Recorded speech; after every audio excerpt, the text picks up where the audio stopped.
আসসালামু আলাইকুম। সবাই কেমন আছেন? আশা করছি যে যেখানেই আছেন আল্লাহর রহমতে সবাই সুস্থ এবং ভালো আছেন। আলহামদুলিল্লাহ, আমরাও ভালো আছি। নতুন আরও একটি ব্লগে আপনাদের সবাইকে আমন্ত্রণ জানাচ্ছি। সকালবেলা জানলাগুলো একটু করে খুলে দিই। সকালের এই সময়টাতে খুব সুন্দর বাহিরে বাতাস থাকে, তো জানলাগুলো খুলে দিলে খুব সুন্দর একটা বাতাস আসে, যার কারণে আসলে একটু করে খুলে দিই। বেশ কিছুদিন ধরে এখানের আবহাওয়াটা তেমন একটা ভালো থাকে না। এই রোদ আবার এই বৃষ্টি শুরু হয়, আবার এর মাঝে আকাশও সবসময় মেঘলা হয়ে থাকে। এর মধ্যে এত পরিমাণে মাছের উৎপত্তি হয়েছে, বৃষ্টি হওয়ার পর মনে হয় সব বাহিরের মাছগুলো বাসায় এসে পড়েছে। প্রতিদিন জুনাদের বাবা যখনই বাসায় আসেন, অফিস থেকে আসার পর প্রথম কাজই থাকে ওদেরকে বাসা থেকে বের করা, কিন্তু কোনোভাবেই না ওদেরকে আর বাহিরে বের করা সম্ভব হয় না। তারপরেও অনেকগুলোই রয়ে যায়, এত পরিমাণে বিরক্তিকর, মানে দেখলেও ভালো লাগে না। মাছিগুলো যে আমাকে পছন্দ করে আমার বাসায় চলে এসেছে তা কিন্তু না। এখন কম বেশি সবার মুখে এটা শোনা যাচ্ছে, বৃষ্টির পর মাছিগুলো মনে হয় যাওয়ার কোনো জায়গা পায়নি, তো যার কারণে সবার বাসায় একটু একটু করে বেড়াতে গিয়েছে। তো যাই হোক, আসলে মাঝে মধ্যে ভালো লাগে না, মানে এত বিরক্ত লাগে। কোনো খাবার দাবার আসলে এভাবে তো রাখাই যায় না, এত পরিমাণে খারাপ অবস্থা। যাই হোক, সকালের দিকে এখানে আমি আমার জন্য নাস্তা বানিয়ে নিচ্ছি। আজকে সকালের নাস্তায় এই তো প্রতিদিনের মতো সহজলভ্য নাস্তাটাই বানিয়ে নিচ্ছি। কেন যেন না আমার সকালে ওরকম রুটি পরোটা খেতে ভালো লাগে না। যদিও খাই রুটি পরোটা, তখন দেখা যায় কি বেশিরভাগ সময় আমি পরোটা বানিয়ে থাকি। চিনি দিয়ে ঘি দিয়ে একটু পরোটা বানিয়ে নিজের জন্য করে ফেলি, বাচ্চারাও খেয়ে নেয়। তবে রুটি পরোটা যে আমার খুব একটা পছন্দ তা না, বা আমি সবসময় বানাইও না, খুব অল্প দিনই হয় সকালের নাস্তায় আমি রুটি পরোটা বানিয়ে থাকি। তবে চিনি দিয়ে যদি একটু করে পরোটা বানাই, ওটাই আমার কাছে খেতে বেশি ভালো লাগে। আর সাথে গরম গরম 1 কাপ চা, এটা হলেই মোটামুটি সকালের নাস্তা আমাদের হয়ে যায়। তো যেদিন আসলে যেরকম নাস্তা বানাতে ইচ্ছে হয় আর কি, ওরকম করেই বানানো হয়। অনেকদিন দেখা যায় বাচ্চাদেরকে আমি সিরিয়াল দিয়ে সকালের নাস্তাটা কমপ্লিট করে দেই।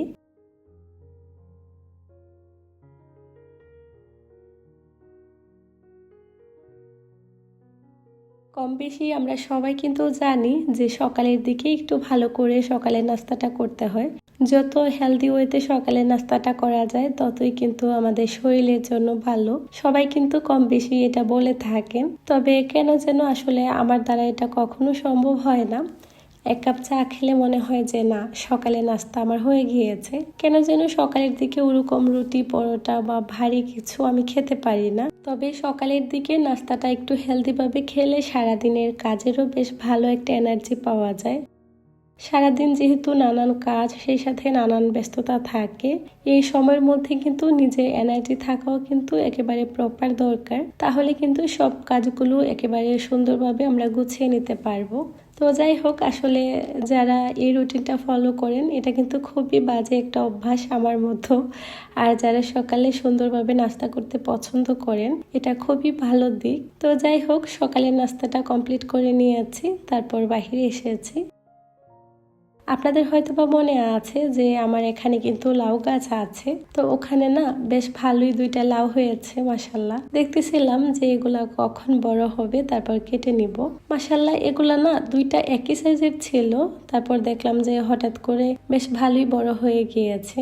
কি দিয়ে রান্না করব ভাবতে ভাবতে ভাবলাম যে বাসায় যেহেতু চিংড়ি মাছ আছে, ওগুলো দিয়েই না লাউটা রান্না করে নিই।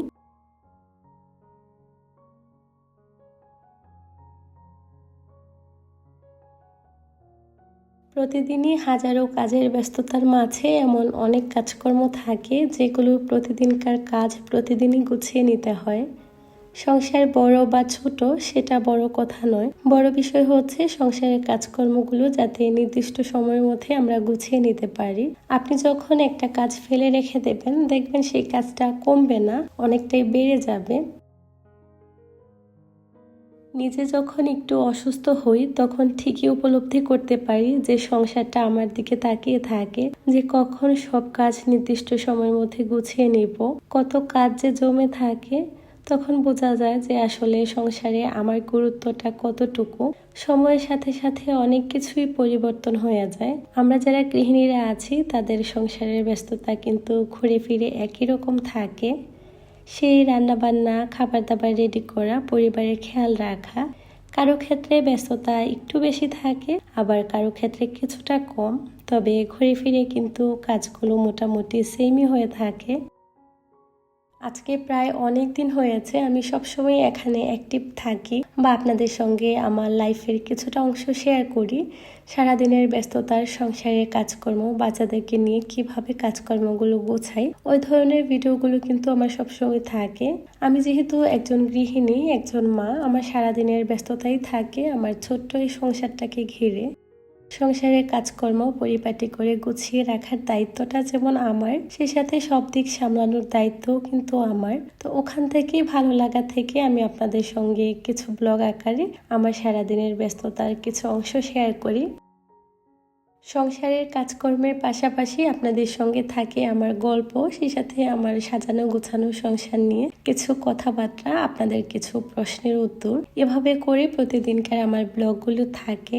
যারা শুরু থেকেই আমার ব্লগগুলো দেখেন তারা তো কম বেশি জানেন যে আমি তেমন একটা নিজের সম্পর্কে তেমন কিছু বলতে পছন্দ করি না, বা আসলে আমি যতটুকুর মধ্যে সীমাবদ্ধ আছি আমি ওটার মধ্যেই থাকতে চাই। যে কোনো জিনিসের একটা নির্দিষ্ট সীমাবদ্ধতা থাকা অনেক বেশি দরকার, আমার কাছে সেটাই মনে হয়। তবে হ্যাঁ, অনেকের কাছে মনে হতে পারে যে তাহলে কেন আমি এখানে কাজ করছি। আমি আগেও অনেকবার বলেছি যে আমি এখানে নিজের ভালো লাগা থেকেই কাজ করছি। আপনারা হয়তোবা খেয়াল করলে দেখতে পারবেন যে আমার ব্লগগুলো কিন্তু সবসময় এ ধরনেরই হয়ে থাকে। আপনারা শুনলে অবাক হবেন যে আমি যে এখানে কাজ করছি আমার আত্মীয় স্বজন বা আমার নিজের লোক কেউ কিন্তু জানে না। শুধুমাত্র আমি আমার মতো করেই এখানে কাজ করছি। যখন আমার ভালো লাগবে না আমি নীরবে এখান থেকে সরে যাব। যতদিন আপনাদের ভালো লাগা নিয়ে এখানে আমি কাজ করতে পারবো বা আমার ভালো লাগবে, আমি কিন্তু ঠিক ততদিনই এখানে কাজ করব। এখানে কাজ করতে হবে এমন কোনো বাধ্যবাধকতা কিন্তু আমার নেই, বা আমাকে কাজ করতেই হবে। যার কারণে আমার যতদিন ভালো লাগবে আমি ততদিনই এখানে কাজ করে যাব। এর মধ্যে অনেক আপুদের এত এত ভালোবাসা পেয়েছি যেটা বলার বাহিরে। অনেক আপুরা নীরবে আমাকে অনেক মেসেজ করেন। যারা এমন অনেকেই আছেন যারা চুপচাপ আমার ভিডিওগুলো দেখেন, লাইক কমেন্ট করেন, অথবা কেউ লাইক করেন, কমেন্ট করা হয় না, আবার কেউ কেউ লাইকও করেন, কমেন্ট করে থাকেন। আপনাদের সুন্দর সুন্দর কমেন্টগুলো পড়তে আমার বরাবরই খুব ভালো লাগে। আর আমি সবসময় চেষ্টা করি আপনাদের মূল্যবান কমেন্টের আনসার দিতে। এর মধ্যে অনেক আপুরাই অনেক কিছু জানতে চান। অনেক সময় অনেক আপুরা আমাকে নানান প্রশ্ন করে থাকেন। আমি তো চেষ্টা করি কমেন্টে রিপ্লাই দিতে, তারপরও আসলে ঘুরে ফিরে অনেকেই নতুন অ্যাড হচ্ছেন বা নতুন, যার কারণে জানেন না। তো তারা দেখা যায় কি আবারও সেম কমেন্টটা করে থাকেন। এটা দেখার পর আমার মনে হলো যে না, আপনাদের সঙ্গে আমি একটা পোস্ট শেয়ার করে ওখানে বলেছিলাম যে আমার প্রিয় আপুরা কি কি জানতে চান এখানে লিখে জানাবেন। তো এখানে আপুরা অনেক কিছু জানতে চেয়েছিলেন। চলেন আজকে আপনাদের সঙ্গে ওগুলো না হয় শেয়ার করি। তাছাড়াও এমন অনেক আপুরা আছেন যারা নীরবে আমার ব্লগগুলো দেখেন, জানার আগ্রহ আছে, কমেন্ট করতে পারেন না, যার কারণে আসলে বলে না, কিন্তু মনে মনে ঠিকই চায় যে যদি কিছু জানতাম, বা আপু তো তেমন কিছু বলে না। কারণ প্রায় সময় একজন দুইজনের কমেন্ট আমি সবসময় রিপ্লাই করে থাকি। যে প্রথম কমেন্ট হচ্ছে যে আমার বাড়ি কোথায়। যেমন ওই দিন একটা আপু কমেন্ট করেছিলেন যে আপু আমি তোমার ব্লগগুলো দেখি, তবে তোমার সম্পর্কে তো তেমন কিছু জানি না, তোমার নাম কি সেটা বলো। তো আমার নাম হচ্ছে সুমাইয়া।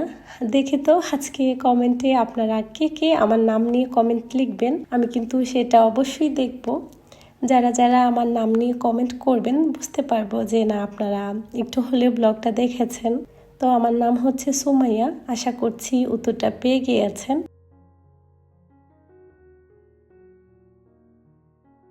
তারপর আরেকজন আপু কমেন্ট করেছেন যে আমি কেমন আছি সেটা জানার জন্য। আলহামদুলিল্লাহ, এই তো আপু আল্লাহর রহমতে আলহামদুলিল্লাহ বেশ ভালো আছি। আপনারা সবাই আমাদের জন্য দোয়া করবেন। তারপর একজন আপু সেম কমেন্টটাই করেছিলেন যে আমার নাম কি, আমার নাম হচ্ছে সুমাইয়া, এই তো বলে দিলাম। তারপর আরও কিছু আপুদের প্রশ্ন ছিল যে আমার ছেলেদের নাম কি। আমার 2টা ছেলে আলহামদুলিল্লাহ। বড়জনের নাম হচ্ছে মোহাম্মদ জুনায়েদ আর ছোটজনের নাম হচ্ছে আব্দুল্লাল মুজাহিদ। মুজাহিদ বলেই ওকে ডাকি। আশা করছি আপুর উত্তর পেয়ে গিয়েছেন। তাছাড়াও অনেক আপুরাই অনেক সময় আমাকে জিজ্ঞেস করে থাকেন যে আমার ছেলে মেয়ে কয়জন। আলহামদুলিল্লাহ আমার 3 ছেলে মেয়ে, 2টা ছেলে 1টা মেয়ে। আমার মেয়ের নাম হচ্ছে মিনহাতুল ফালাক, ফালাক বলেই ওকে আমরা ডাকি। আশা করছি আপনারা জেনে গিয়েছেন। তবে অনেক সময় অনেক আপুরাই আসলে জিজ্ঞাসা করে, যেহেতু আমার ভিডিওতে ওরকম করে ফালাককে তেমন একটা দেখানো হয় না, যার কারণে অনেকেই আসলে ওকে চেনেন না, তো খুব কমই ওকে দেখানো হয়। তো অনেক আপুরাই আমাকে অনেক সময় জিজ্ঞাসা করেন যে আপু আপনার কি মেয়ে আছে? জি আপু, আমার একটা মেয়ে আছে, ওর বয়স 2 বছর। আপনারা সবাই ওর জন্য দোয়া করবেন। আসলে ও তো অনেক ছোট, যার কারণে ওরকম করে আসলে ওকে ভিডিওতে দেখানো হয় না। আশা করছি আপুরা আপুদের উত্তর পেয়ে গিয়েছেন। সেই সাথে একজন আপু কমেন্ট করেছিলেন যে আমার বাড়ি কোথায়। আমি কিন্তু বেশ কিছুদিন আগে এই উত্তরটা দিয়েও দিয়েছি, তারপরও আবার আজকে নতুন করে বলছি যে আমার দেশের বাড়ি হচ্ছে কুমিল্লায়, দেবিদ্বারে। আপনারা সবাই তো কম বেশি মনে হয় চিনে থাকবেন। তো আমার বাড়ি হচ্ছে কুমিল্লায়। যদি কখনো দেশে যাই ইনশাল্লাহ আপনাদের সঙ্গে শেয়ার করব। ততদিন পর্যন্ত যদি ভালো থাকি, সুস্থ থাকি।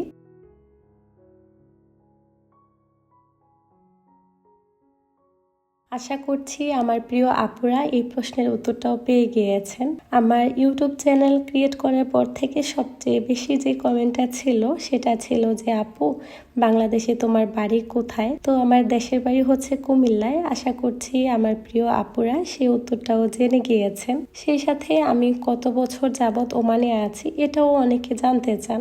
আমি প্রায় আজকে 9 বছরের বেশি হবে ওমানে আছি। এর মাঝে অবশ্যই আমি দেশে গিয়েছি, আবার অনেকে এটাও জিজ্ঞেস করেন যে গত 1 বছর আগেও কিন্তু আমি দেশ থেকে এসেছিলাম, তখন তো আর ব্লগ করিনি, যার কারণে আপনাদের সঙ্গে কিছুই শেয়ার করতে পারিনি। তো যখন যাব ইনশাল্লাহ তখন হয়তো বা যদি সময় সুযোগ হয় আপনাদের সঙ্গে শেয়ার করব। আমি এখানে আছি আমার হাজবেন্ডের চাকরি সূত্রেই আমাদের এখানে থাকা হয়। আমার বিয়ের পরপরই আমি এখানে চলে এসেছিলাম। আজকে অনেক বছর হলো এখানেই আছি। আল্লাহ যতদিন রিজিকে রেখেছেন, বাকি দিনগুলো রিজিকে থাকলে হয়তো বা এখানে থাকবো, না হলে আল্লাহ যেখানে রিজিকে রেখেছেন ওখানেই চলে যাব আর কি। তবে আপাতত এখানেই আছি।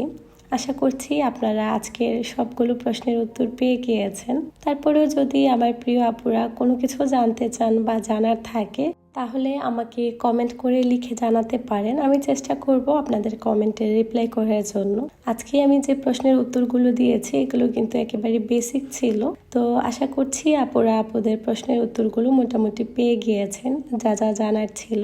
যদি কিছু ভুলে যাই বা মনে না থাকে প্লিজ আমাকে ক্ষমা করে দিবেন। আসলে অনেক সময় হয় কি মনে থাকে না, যে একটা কথা মনে করি যে বলবো তারপর ভুলে যাই আর কি। তো যাই হোক, এর মধ্যে কথা বলতে বলতে কিন্তু আজকে ব্লগ সম্পর্কে আপনাদের সঙ্গে তেমন কিছুই বলা হয়নি। একটু করে আমরা বাহিরে বের হয়েছিলাম, বেশ অনেক দূরে না আজকে এসেছি একটু করে ঘোরার জন্য, কারণ সময় স্বল্পতার কারণে ওরকম করে আসলে অত দূরে যাওয়া হয় না। এখানে যেতে আমাদের প্রায় 2.5 ঘন্টার মতো সময় লেগেছিল। সেই 2:30টার দিকে বাসা থেকে বের হয়েছি, আস্তে আস্তে প্রায় 5:30টার মতো বেজে গিয়েছিল। বেশ লম্বা একটা সময় লেগেছে। তারপর যে কত জায়গায় যে একটু একটু করে থেমেছি সেটা তো কোনো শেষই নেই। এত কিছু করার পরও না আমরা যে জায়গায় যাওয়ার কথা ছিল ওই জায়গায় যেতে পারিনি, এত পরিমাণে রাশ ছিল। পরে সামনে একটা জায়গা ছিল, আমরা ওখানেই এসেছিলাম, মানে গন্তব্যে পৌঁছার আগেই আমরা ওখান থেকে ব্যাক করে ফেলেছি। তারপর ওখানে কিছু সময় ছিলাম, আমরা এখন বাসায় চলে যাব। আর বেশ ভালোই অন্ধকার হয়ে আসছিল, মাগরিবের আজানও দিয়ে দিবে, ভাবছিলাম যে এখান থেকে বের হয়ে যাই। এর মধ্যে ঝর্ণাও বন্ধ হয়ে গিয়েছিল।